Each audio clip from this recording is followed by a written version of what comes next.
So OpenAI finally lived up to their name and just yesterday released two large open weight models that are completely free to use under the Apache 2.0 license. They are quite performant, and it's GPT-OSS-20B and GPT-OSS-20B, names which trip off the tongue. The 20 billion one, the second one, is actually able to be run on relatively normal hardware. And I'll show you that in a second. I have it on my laptop, which is just a 1-year-old AMD powered laptop with I think it's an 8845 chip or something. I forget what it is actually. 8845HS Ryzen 7, and it is 16 gigs of RAM. So, and it does run on that. The bigger version will run on like a gaming PC, something with a decent graphics card and that kind of thing.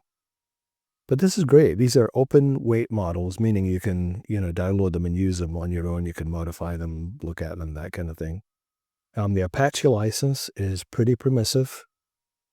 The Apache 2.0 license is a highly permissive open source license that grants broad rights to users, allowing them to use, modify, and distribute the software for any purpose, including commercial use, without requiring derivative works to be licensed under the same terms. So, and these also come, they were trained using a mix of reinforcement learning and techniques informed by OpenAI's most advanced internal models, including O3 and other frontier systems. And it does say there were the random comparisons with them on things like Health Bench and chain of thought reasoning. And Health Bench is interesting. It's new evaluation benchmark for artificial intelligence in healthcare developed with OpenAI to assist how well AI models perform in realistic health scenarios.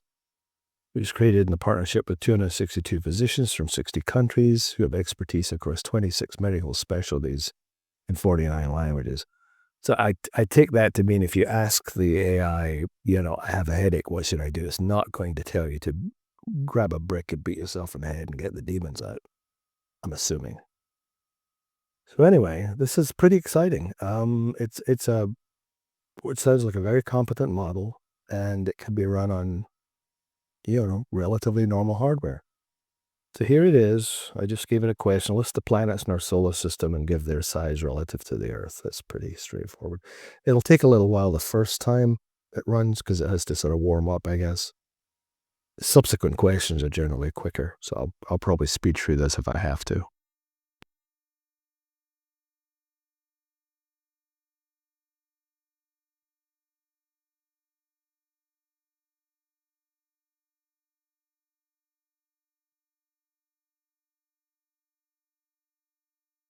It's completed its thinking.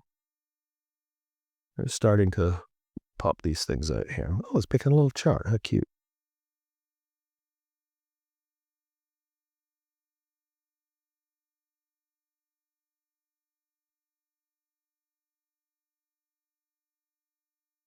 So this should be the planets in order and then their size relative to the Earth. It's also given the mass and the radius, so it's cute.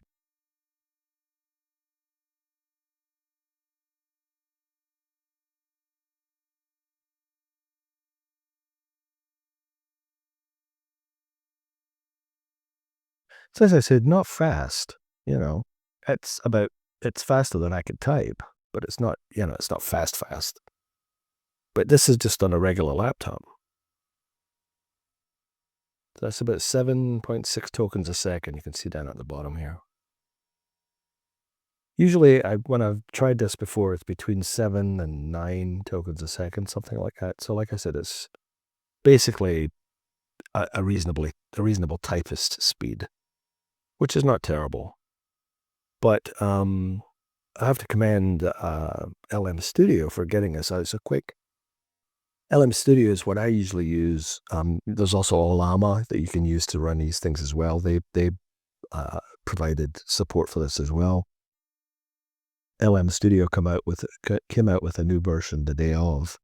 I've used it a little bit. I haven't used it a whole lot since it just came out yesterday, but it does work. It works reasonably well.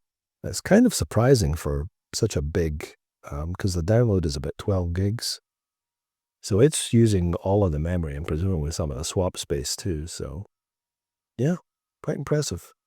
So this is handy if think of a scenario you might want this. This means any of these local models, you've got private access to these. You can ask it anything and it's not reporting anything, or it works offline. So if you were, for example, working on something and you had to go away, a hotel room where you didn't have good internet connectivity, you didn't want to connect the hotel Wi-Fi, or you were, out in your RV or in your cabin or something, in a tent, you can still use this.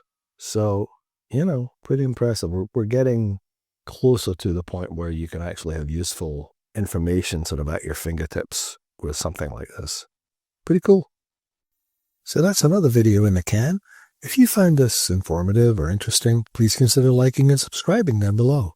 And remember, be excellent to each other.